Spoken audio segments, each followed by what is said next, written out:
할렐루야, 주님께 예배로 나오신 해림의 모든 성도님들을 주님의 이름으로 축복합니다. 11월 25일 토요일 아침 예배를 주님 앞에 드리겠습니다. 다 함께 조용한 기도 드리시겠습니다. 우리 가운데 함께 하셔서 주님의 일을 행하시고 우리의 삶을 어루만져 주시는 사랑과 능력의 아버지 하나님, 주님의 은혜로 이 예배 자리에 서게 하심에 감사합니다. 주님의 말씀에 순종하고 귀 기울이고 그 말씀 붙들며 살아갈 수 있는 주님의 자녀된 삶 되게 하여 주시옵소서.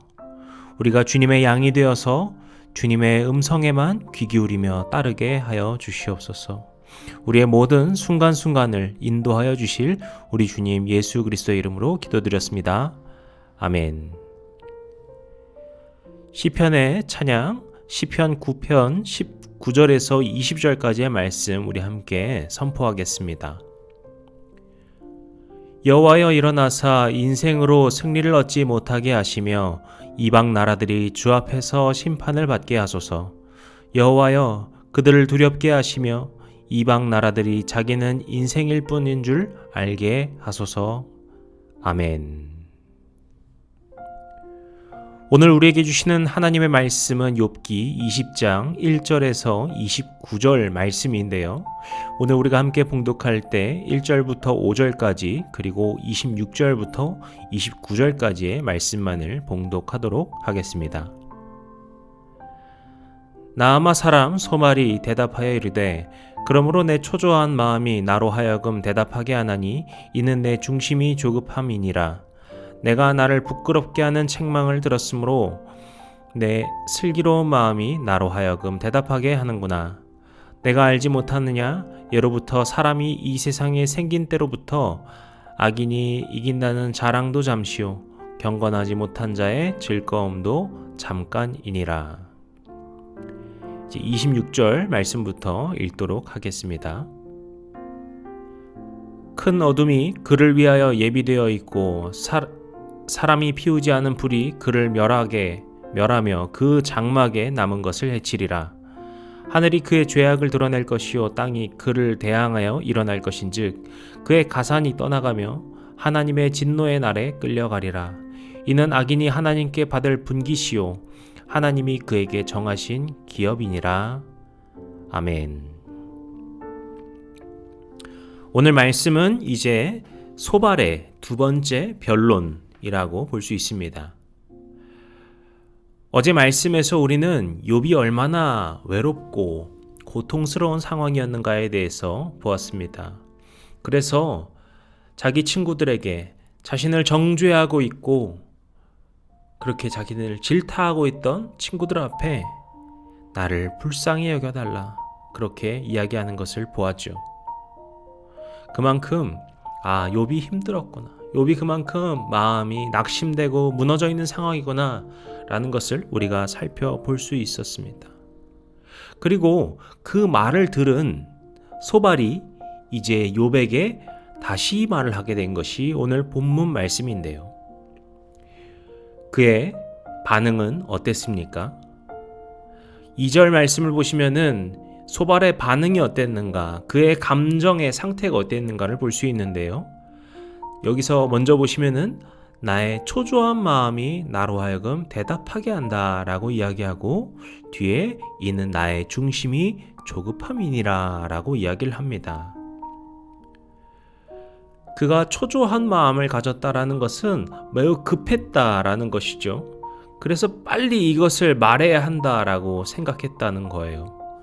그리고 여기서 나의 중심이 조급했다라는 것은 감정적으로 흥분한 상태를 말을 하거든요. 그래서 지금 소발은 아주 흥분하면서 급하게 말을 하고 있다라는 것이죠. 그런데 무엇에 대해서 그가 흥분하고 있는 것일까요? 3절 말씀 보시면은 어떻게 이야기하죠? 내가 나를 부끄럽게 하는 책망을 들었기 때문이다. 그러니까 소발은 지금까지의 욥의 이야기를 듣고서 그것이 자신을 책망하는, 자신을 부끄럽게 책망하는 이야기로 들렸다라는 것이죠. 이 책망이라는 단어는요, 원어로 볼 때는 모욕이라는 뜻도 되거든요. 그렇기 때문에 욥의 말 가운데에서 소발은 모욕감을 느꼈다, 그런 수치심을 느꼈다라는 것입니다. 그러면은 그 수치심은 무엇일까요? 욥에 대해 내가 너무 몰랐구나, 욥의 마음을 내가 너무 몰라줬구나 라고 하는 수치심이었을까요? 아마 오늘 본문을 보시면 전혀 그렇지 않다라는 것을 아시죠. 제가 앞서 그 욥의 이야기를 나누면서 어제 말씀을 묵상하면서 우리가 이런 이야기를 했습니다. 욥은 그때 하나님에게조차 원망하는 모습이었습니다. 우리가 그 모습을 보면 다소 불경하다, 그것은 옳지 못하다라고 볼 수 있겠죠. 그런데 우리가 그런 욥의 모습을 보면서 그저 욥이 잘못했구나라고 정죄하기 이전에 그만큼 욥이 상한 심령을 갖고 아파하고 괴로워하고 또 외로워하고 있었구나라고 우리가 그것을 보아야 된다라고 말씀을 드렸죠. 그런데 지금 소발이요, 정확하게 그 반대의 행동을 하고 있는 것이죠. 왜냐하면 욥의 이 말, 욥이 나를 불쌍히 여겨달라는 그 호소를 듣고서 오히려 흥분을 하면서 더 거세게 욥을 정죄하고 비난하기 시작한 것이죠. 그의 눈이 분노로 멀어버리자 이제 욥이 아파하고 있는 그 모습을 잃어버리고 그를 바라보던 그 긍휼한 마음조차 잊어버린 채 더욱더 가혹하게 대하는 모습을 우리가 볼 수 있는 것입니다. 그래서 제가 예전에 욥기 설교를 욥기 강해를 한번 한 적이 있었는데, 그때도 이 본문 말씀을 다루면서 이런 이야기를 했습니다. 우리 주님의 백성들은 어떠한 상황 속에서도 분노하지 않는 온유함을 길러야 한다라는 거예요. 주님의 성품으로 변화된다는 것은 우리가 분노를 할 때와 안 할 때를 구분하는 것이 아니라 대부분은 우리 마음에 있는 분노의 감정을 통제하고 그것을 사랑과 자비와 양선으로서 승화시키는 것이다 라는 거예요. 소발이 분노하고 흥분하여서 욥을 바라보자 그 욥을 향하였던 자그마했던, 혹 자그마하게 남아있을지도 몰랐던 그 긍휼한 마음조차 모두 사그러지고 이제 강력하게 욥을 비난하고 있는 모습을 볼 수 있듯이, 우리의 눈이 분노로 멀어버릴 때 그것은 결코 하나님의 마음을 품을 수 없을 것입니다. 더욱더 분노하게 되면서 우리가 주님을 멀리하는 모습을 따르게 될 것입니다. 지금 이 흥분하면서 욥을 정죄하고 있는 소발의 모습을 우리 모두 기억하면서 그 모습을 반면교사 삼아서, 주님, 저에게 흥분하지 않는 온유한 마음 주시고 저에게 그런 주님의 선한 마음 품고 살게 하여 주시옵소서. 이런 고백과 결단이 있으시기를 축복합니다. 그렇게 이제 소발은 쭉 악인에 대한 최후를 이야기하고 있어요. 4절부터 마지막 29절까지 나오는 이야기는 전부 악인의 최후에 대한 거예요. 그래서 악인들이 그 핵심은 무엇입니까? 4절 5절에 말하는 것이죠. 내가 알지 못하느냐, 예로부터 사람이 이 세상에 생긴 때로부터 악인이 이긴다는 자랑도 잠시요, 경건하지 못한 자의 즐거움도 잠깐이니라.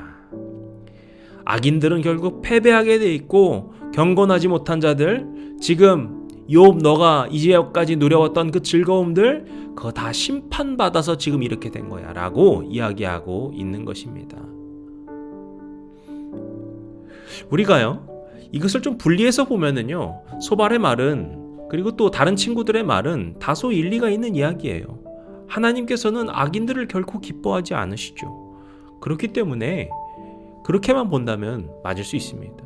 그런데 여기서 소발과 친구들, 특히 오늘 본문의 소발이 크게 실수하고 있는 지점이 무엇입니까? 바로 이 악인을 욥으로 단정해버린 위험입니다. 우리가 욥기 1장과 2장을 생각해 보시면은요, 1절에서 욥을 어떻게 평가하고 있었습니까?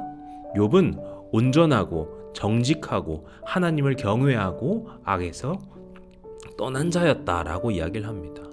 그리고 나중에 하나님과 그 사탄의 대화 가운데서도 하나님께서 욥에 대하여서 정확하게 이렇게 평가하십니다. 욥은 온전하고 정직하여 하나님을 경외하고 악을 떠난 자다. 그래서 욥은 충분히 의인이라고 할 수 있는 자임에도 불구하고 이런 상황에 처했다라는 것이죠. 그래서 매일 성경 묵상에도 보시면은요, 이렇게 설명을 하고 있습니다. 세상에는 악인이 받는 정당한 징벌과 의인이 받는 까닭모를 고난이 혼재한다. 그래서 섣불리 판단하면 안 된다. 이런 의미에서 오늘 소발과 그 친구들이 이제까지 말하였던 이야기는 다른 사람들에 대한 판단의 잣대가 되면 안 된다는 것이죠. 그것은 섣부른 판단일 수밖에 없다는 거예요. 그렇다면 앞서 말한 이야기가 틀린 말이 아니라고 했는데, 그럼 이거는 무슨 말입니까? 바로 이러한 모습은 나 스스로를 점검하고 돌아보는 경건의 도구로서 사용돼야 한다라는 거예요. 무슨 말이냐면요, 나의 삶을 돌아보면서, 자기 자신의 삶을 돌아보면서 우리가 하나님께서 악인을 징벌하시고 징계하신다는, 하나님께서 그 악인들을 기뻐하지 않으신다는 것을 기억하면서 우리 삶의 경건한 삶과 선한 삶을 살고자 스스로를 점검하는 도구가 돼야 한다는 거예요. 우리가 심판자가 되어서 이 도구를 가지고서 다른 사람들을 칼질하거나 정죄하면 안 된다라는 것이죠.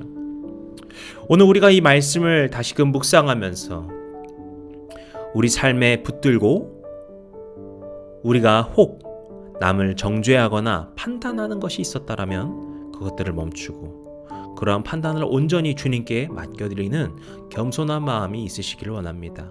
그리고 오직 우리 삶의 경건을 위하여서 우리 스스로를 돌아보는 판단, 그런 점검이 있으셔서 우리의 삶이 주님 앞에 겸손함으로 나아가서 주님께 기쁨되고 주님의 놀라운 빛과 소금이 되는 그런 은혜의 삶을 살아가시기를 주님의 이름으로 간절히 축복합니다.